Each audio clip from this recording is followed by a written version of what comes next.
everyone. My name is Gabrielle Clark, and I'm here with some of the ladies. We just want to talk a little bit about what Pastor Riley has been sharing recently as it relates to the rules of engagement, which has been special sessions specifically for those of us who are single, aka unmarried, but he opened it up to everyone. So if you guys could tell them your names and we'll get started. I'm Hannah. I'm Leah. I'm Kiara. I'm Sharonda. Yes, so let's open up and talk a little bit about what we've been getting out of these sessions and how it's been speaking specifically to us. So when he opened up the session last Saturday morning, he asked a question and he said, "Who am I?" And that's a question obviously that only we really as individuals can answer, but we can only know who we really are from God because he's the one who created us specifically for his purpose. So come on, Hannah, talk to me a little bit. Well, one of the main things, like you said, how he opened up with "Who am I?" And I think that was really important because in the society we live in today, like a lot of singles' focus is to one day be married.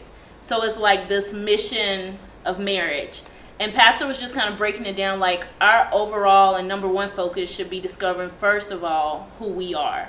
And learning what God's purpose is and discovering God's purpose for our lives before we walk into the season, I guess, of marriage. Right, and then a good thing that he did to open up, he also defined the word single. Mm-hmm. And he said that it's a complete unit, it's whole, it's separate, it's unique. And that was really good to start off with, I believe, because the world, like you said, portrays single as if, oh, you lonely or something's wrong with you or you don't have anyone, like what's wrong? But the way he defined the word single, and even Pastor Curtis, they broke it down from a biblical perspective. And one of the scriptures that he brought out was with singleness of heart, and the Bible talks about that from a good perspective. And also like whenever your eye be single, your whole body is full of light. So that's from another perspective, but it's describing single as a good thing. Mm-hmm. So that was good to bring out in the beginning, that understanding that single is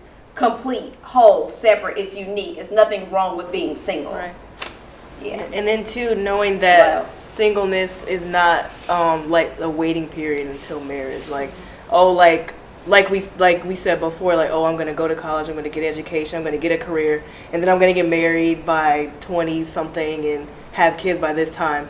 And it's like when you do that, you're kind of, I don't want to say ruined, but it's kind of, you're putting a delay on your own purpose because you're not following the plan that God has for your life.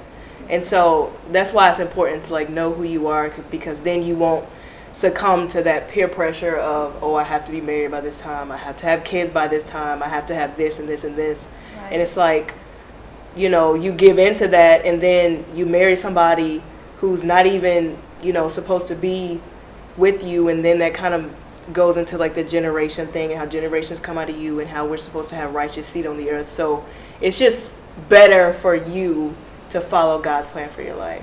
That's good. Instead of going off and what you think is right. That's good. And then just to jump in before we move on about what you said about single being whole and complete, one of the things he brought up that I thought was good too was sometimes we hear like the phrases, oh, like he completes me, or he's my better half, and things like that. But he said the purpose of a relationship is two whole beings coming together. You're not supposed to look for in another person what you first haven't even found in God and in a relationship with him.